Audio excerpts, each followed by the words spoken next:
अगर मेंसेस ज़्यादा आए तब दिक्कत, कम आए तब दिक्कत, ना आए तब दिक्कत, क्लॉट्स आ जाएं तब दिक्कत, पीरियड्स में पेन हो तब दिक्कत। उस तेल को आप छान के रख लो और डेली बच्चे के पेट पे, ये उसका नाभि का पोर्शन है, यहाँ पे अच्छे से क्लॉकवाइज और एंटी क्लॉकवाइज मालिश करना अच्छे से। कई बार सारी रिपोर्ट्स नॉर्मल हैं पर फिर भी वो दिक्कत हो रही है कि बार बार अबॉर्शन हो रहा है या कंसीव नहीं हो रहा।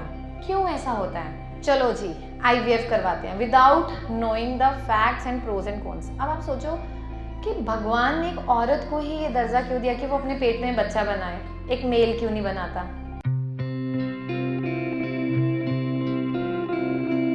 आज जो हम ये सेशन लेंगे ना, इसको हम बहुत डिफरेंट उसमें लेंगे जो एक्चुअल में एक महिला फेस करती है। और यहाँ भी हम मेंटल हेल्थ से स्टार्ट करेंगे, क्योंकि फीमेल्स में क्या है ना, वो रोती हैं जब, तो मेंटल हेल्थ जो है थोड़े से इमोशंस निकल जाते हैं पर बाकी चीज़ें अंदर घुटन हो जाती है। हर फीमेल की पर्सनालिटी अलग है। बहुत सारी फीमेल ऐसी हैं जो एक्सट्रोवर्ट होती हैं, बहुत ज़्यादा, कहीं भी एकदम घुल मिल गए।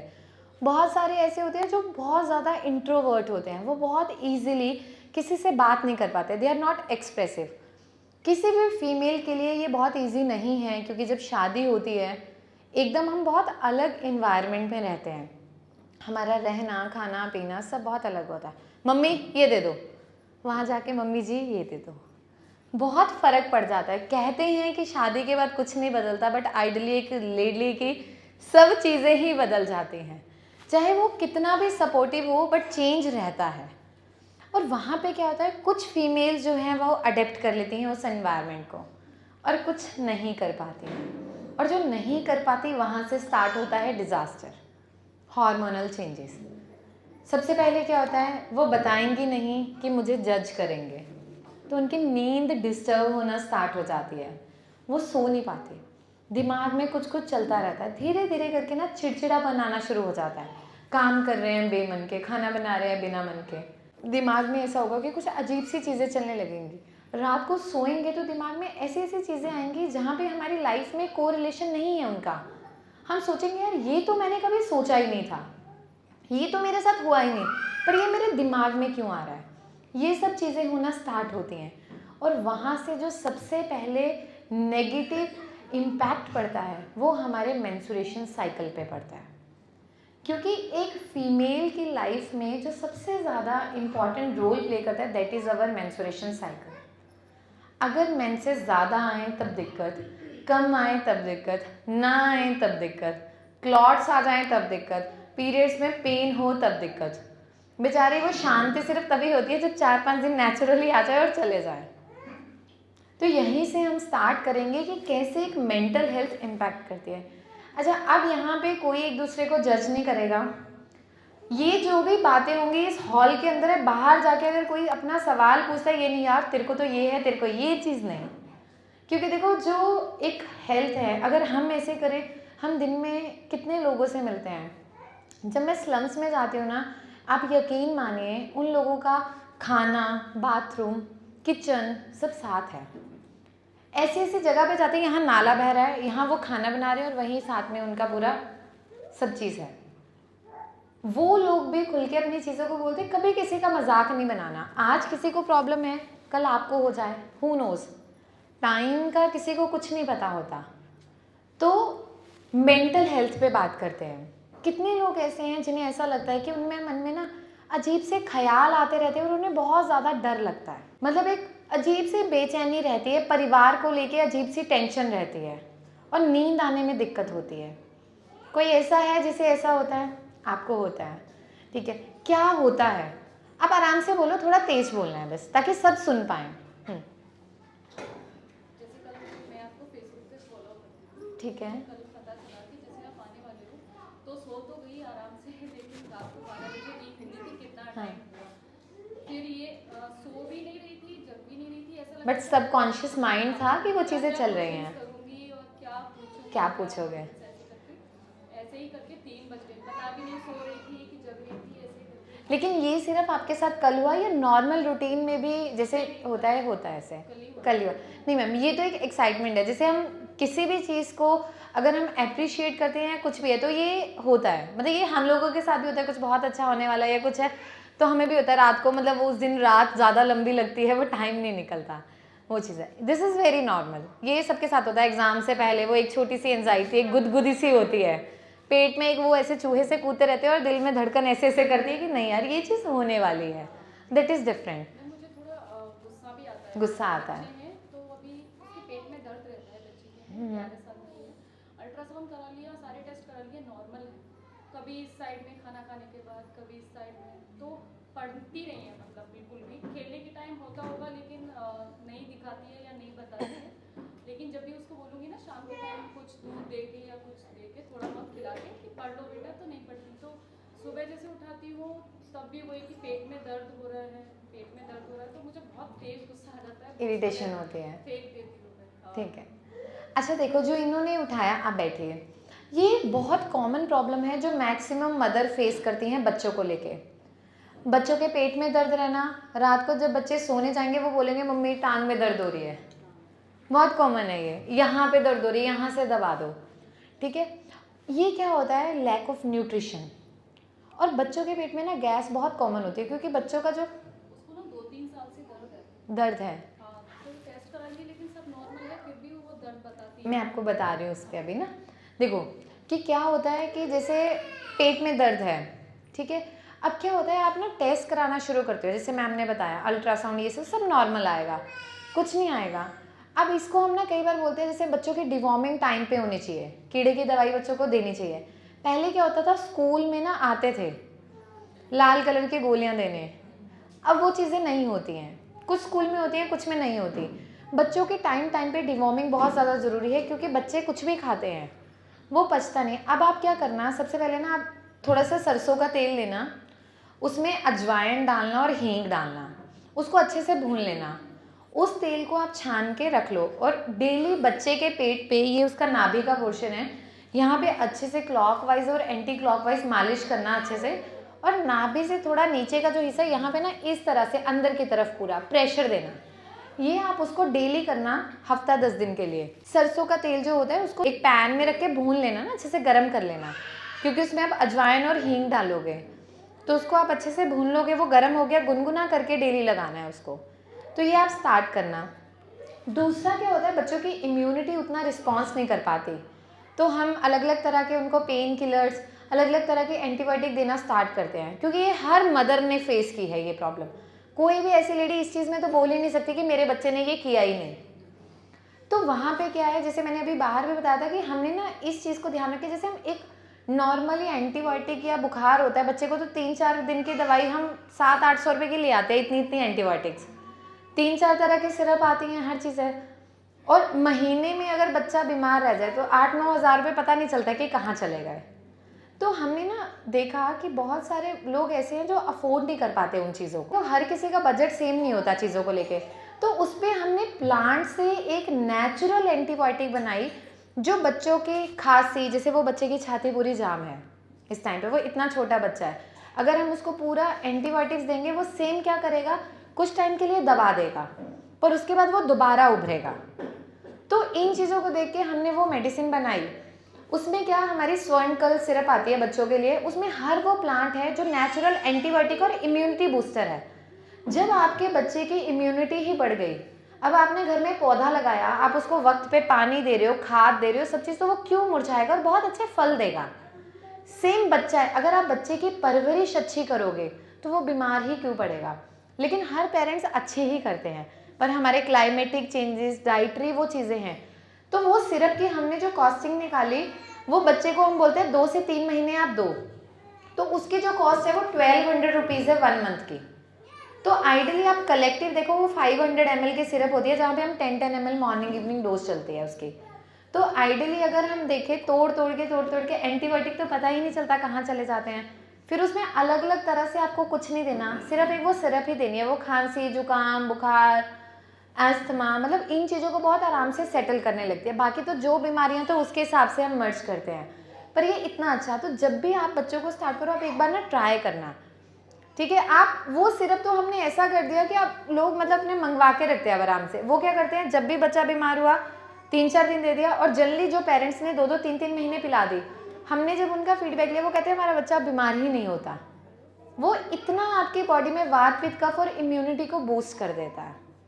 तो जो दूसरी चीज़ मैंने बताई इनको, जो सरसों के तेल वाली, और जैसे छोटे छोटे बच्चे हैं उनमें ना छाती जाम बहुत जल्दी होती है, बलगम बनती है बच्चों में और आवाज़ आती है, जैसे बहुत ऐसे करते रहते हैं बच्चे।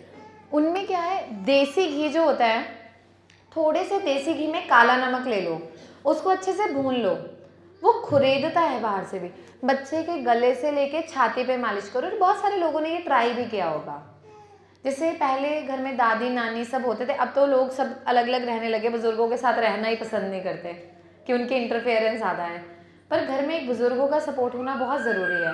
वो आपके बच्चों को ना कभी बीमार नहीं होने देते, उन्हें हर वो ज़िंदगी का तजुर्बा होता है। आज जो हम चीज़ें बता रहे हैं वो उनके तजुर्बे ही हैं जो हम शेयर कर रहे हैं आपसे। तो चेस्ट पे आप जब बच्चों की मालिश करोगे ना, तो छाती पे वो नेचुरल एक नेबुलाइजर का काम करेगा एक्सटर्नली, और छाती खुलना शुरू हो जाती है। तो बच्चों को ये, और तीसरी चीज़ जो आप घर पे बना के रख सकते हो, ये हर मतलब आप लोग, आप अपने हस्बैंड को दे सकते हो, अपने बच्चों को, जो एक नेचुरल इम्यूनिटी बूस्टर का काम करता है। उसमें आपको क्या करना है, जैसे 100 ग्राम बादाम लेने हैं, ठीक है, 50 ग्राम आप काली मिर्च ले लो और 30 ग्राम के करीब मिश्री धागे वाली, इसका पाउडर बना के रख लो। ये आपके विज़न को भी इम्प्रूव करता है, उसमें भी हेल्प करेगा। और लास्ट में इसमें आपने लगभग 50 ग्राम सौंफ ऐड करनी है, जो हरी वाली सौंफ होती है। मिक्सचर बना के रख लो और अपना ना आधा आधा चम्मच दिन में 1 बार 2 बार अपना लेते रहा करो। ये आपको बहुत अच्छा वर्क करेगा। बादाम, मिश्री, काली मिर्च और सौंफ। बादाम की मात्रा सबसे ज़्यादा होती है, लगभग 100 ग्राम, 50 ग्राम सौंफ, 50 ग्राम काली मिर्च, मिश्री सिर्फ 30 ग्राम। इन सब का पाउडर आप बना के रख लो। आप लेके देखो, आप लोग बेटर फील करोगे। बादाम अपना काम करता है, आपके ब्रेन को बूस्ट करेगा। काली मिर्च बॉडी के कफ को निकालेगी। मिश्री जो है त्रिदोष पे काम करेगी। जो सौंफ है वो आपके डाइजेशन को बूस्ट करेगी। तो एक इंसान का जब माइंड रिलैक्स, डाइजेशन ठीक, गट हेल्थ ठीक, वो हेल्दी। तो ये बहुत अच्छा काम करती है इस चीज़ पे। बच्चों को जैसे इसमें है, तो बच्चों को आप आधा चम्मच पूरे दिन में दे दो, और जैसे बड़े हैं वो आधा आधा चम्मच 2 बार ले सकते हैं। आप इसको ज़्यादा भी खा लोगे तो कोई हार्म नहीं कि आप एक एक चम्मच भी ले लो, पर ये बहुत इफेक्टिव होता है। आज के टाइम में ना ये भी बहुत कॉमन हो गया है कि फीमेल में ना प्रेगनेंसी जल्दी नहीं हो रही। उसमें 2-3 फैक्टर हो गए, अंडे नहीं बनते, AMH इज़ वेरी लो, इधर AMH is very high. Egg की क्वालिटी का नॉर्मल होना बहुत ज़्यादा ज़रूरी है। ट्यूब ब्लॉकेज है, कई बार सारी रिपोर्ट्स नॉर्मल हैं पर फिर भी वो दिक्कत हो रही है कि बार बार अबॉर्शन हो रहा है या कंसीव नहीं हो रहा।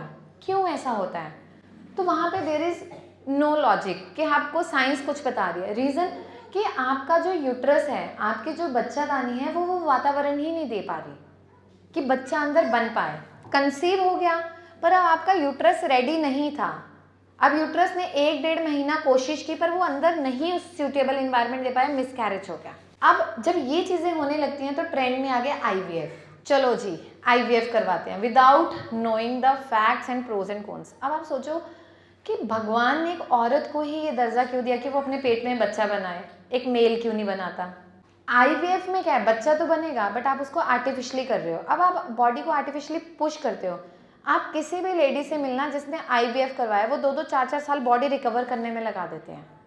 और एक लेडी जिसकी नॉर्मल डिलीवरी, इवन C-सेक्शन भी हुआ होगा, लेकिन नॉर्मली वो अपना 1 महीने में नॉर्मल रूटीन पे आ जाती है। और IVF भी इस टाइम पे ना एक बहुत बड़ा स्कैम है, जो फैक्ट है। अब क्या होता है, मैं जैसे एक पेशेंट से मिली, उसके 3 या 4 IVF फेल हो रखे थे। जैसे ही वो मेरे पास आई ट्रीटमेंट के लिए कि मैम कंसीव नहीं हो रहा, मैंने फाइल उठाई तो उसके मैंने जब AMH देखा दैट इज़ 0.75। मैंने कहा तुम्हारा IVF कैसे हुआ, अंडे तो बन ही नहीं रहे। कह रही मैम डॉक्टर ने तो बोला था, सब बहुत अच्छा इंजेक्शन देके अंडे बना दिए हैं। तो इन चीज़ों को आपको समझना जरूरी है क्योंकि एक औरत की जर्नी है ये। तो आपको पता होना चाहिए आपकी ओवरीज हैं यहाँ पे, आप इनमें इंजेक्शन लगा लगा के ओवुलेशन को बूस्ट कर रहे हो। आपने वो अंडा एक मैच्योर हुआ निकाल लिया, ट्यूब में डाल लिया, बना लिया, आपके अंदर इंसर्ट कर दिया, लेकिन उसके बाद तो बॉडी ने काम करना है। लेकिन अगर फिर बॉडी ने वातावरण नहीं दिया तो वो IVF फेल हो जाता है। चाहे वहाँ पे आप 3 एम्ब्रो रखवा लो, 4 हैं, 2 हैं, नहीं होता। बहुत सारे लोग हैं, बहुत रेयर है जिनका फर्स्ट अटेम्प्ट में IVF सक्सेसफुल होता है। अदरवाइज तो वो फेल्योर पे ही जाता है। तो जिन भी लोगों में ना देखो यूट्रस का इन्वायरमेंट स्ट्रॉन्ग करना है, क्योंकि miss carriage is very common among youngsters, मतलब अब तो है ही, तो वहाँ पे ना 2 चीज़ें आप लोग स्टार्ट करोगे। These are vata's disorder. हवा हवा तेज आ जाए तूफान तो वो तहलका ही मचाती है, सेम है। अब यूट्रस में क्या करना है, वात शामक।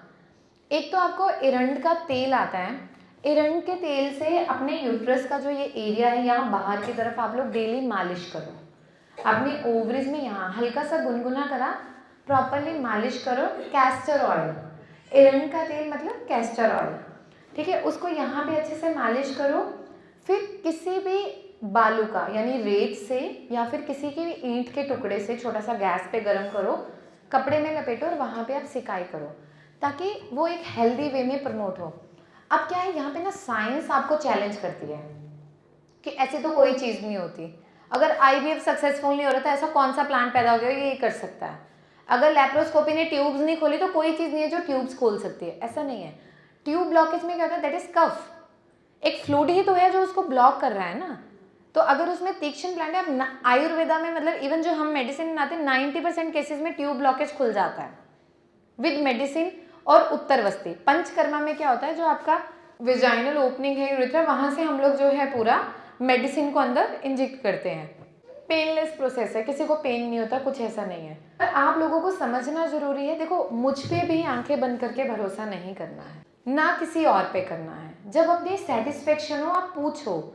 अब जितने लोग आईवीएफ के बाद होते हैं ना, उनके शरीर काम नहीं करता, बॉडी बहुत वीक हो जाती है, मोस्टली लोगों के चेहरे पे झाइयाँ आ रही हैं, ठीक है, गड्ढे पड़ गए आंखों में, पेशेंट सो नहीं पा रहा और फेल हो जाए तब तो और डिप्रेशन। तो आप जहाँ 3-4 लाख रुपए आईवीएफ पे एकदम से हम स्पेंड करते हैं, पहले बॉडी को नेचुरली पुश होने का टाइम दो। ऐसा नहीं कि आज स्पर्म मिला आज प्रेगनेंसी हो जाए, 1 साल तक तो एटलीस्ट आप ट्राई करो। तो यहाँ पे आप नेचुरल क्या करना है, तिल को अपनी डाइट में ऐड करना है। काले तिल, आधा चम्मच काले तिल पानी के साथ दिन में 1 बार लेना शुरू करो, बहुत अच्छा हेल्प करता है। दूसरी चीज़ एरंड का तेल मैंने बताया। तीसरी चीज़ ना, आयुर्वेद में मंत्र विज्ञान को बहुत ज़्यादा इम्पॉर्टेंस दी गई है। अब मंत्र विज्ञान क्या होता है, हम हमेशा बोलते हैं ना कि भगवान का नाम लो शांति मिलती है। जो हमारा यूट्रस है उसको जो पीपल है, पीपल को राजा माना गया है संतानों उत्पत्ति के लिए, सुना है ये सबने ना। हाँ, तो पीपल की हमेशा पूजा करनी चाहिए। मतलब मैं अपने पेशेंट से करवाती हूँ, अब यकीन मानिए मैं उनको बोलती हूँ हर थर्सडे पे ना आप सरसों के तेल का दिया जला के आओगे वहाँ पे। उसका काम क्या है, पीपल के पास हमेशा आपको नेगेटिव एनर्जी मिलेंगी। जब आप वहाँ जाते हो पीपल ना आपकी नेगेटिव एनर्जी को हमेशा खींच लेता है और आपको पॉजिटिविटी प्रोवाइड करता है। और दूसरा क्या करना है, 1 महीने तक लगातार 1 पीपल का पत्ता लेना है, उसको छोटे छोटे टुकड़ों में कट कर लो, 1 गिलास पानी में आप उबालो, उसका काढ़ा बन गया और उसको खाली पेट पीना शुरू करो। वो आपकी ट्यूब को खोलने में भी हेल्प करेगा, ऑल ओवर भी हेल्प। बहुत सारे ऐसे मेडिसिन है जहाँ पीपल का इस्तेमाल किया जाता है, हम भी करते हैं। नर पीपल, मादा पीपल, हम लोग उसको डिफ्रेंशिएट करते हैं कि कौन सा है ये पीपल। अब क्या होता है, पीपल को लेके ना थोड़ी सी कंट्रोवर्सी है कि ये बड़ा टॉक्सिक होता है, अगर आप इसको एक्सेस में लो तो ये टॉक्सिसिटी करता है, ऐसा नहीं है। अगर आप उचित मात्रा में करते हो तो अमृत है, अदरवाइज तो आप कोई भी चीज़ अनुचित मात्रा में लो, हर चीज़ जहर है। चाय भी आप 1 कप ले लो तो पेट्रोल का काम कर देगी, और पूरा वो पी लो पतीला भर के तो एसिड रिफ्लक्स कर देगी। अति हर चीज़ की बुरी। पीपल को पत्ते को लेने का वैसे 1 महीना लिया, 15 दिन गैप किया, 1 महीना लिया, 15 दिन गैप, ऐसे 3 साइकिल आप पूरे करो, फिर उसके बाद छोड़ दो। इतनी देर में ये आपकी बॉडी को स्टेबल कर देता है।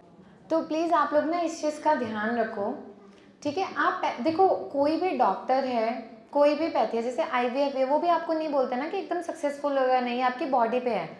सेम चीज़ मैं बोलती हूँ, जब मैंने रिसर्च से मेडिसिन बनाई मुझे नहीं पता बॉडी पे क्या काम करेगी, बट आज मैं 95% के अराउंड सक्सेसफुल रेशियो लेके चल रही हूँ। इवन इनफर्टिलिटी के केसेस में जो लोगों के 3-3, 4-4 आईवीएफ फेल हो चुके हैं, वो भी आराम से 6-6, 8-8 महीने में उनकी प्रेगनेंसी हो रही है। तो आप 3-4 लाख रुपए वहाँ स्पेंड करोगे, यहाँ तो आप 30-40 हज़ार में ट्रीटमेंट कर लोगे।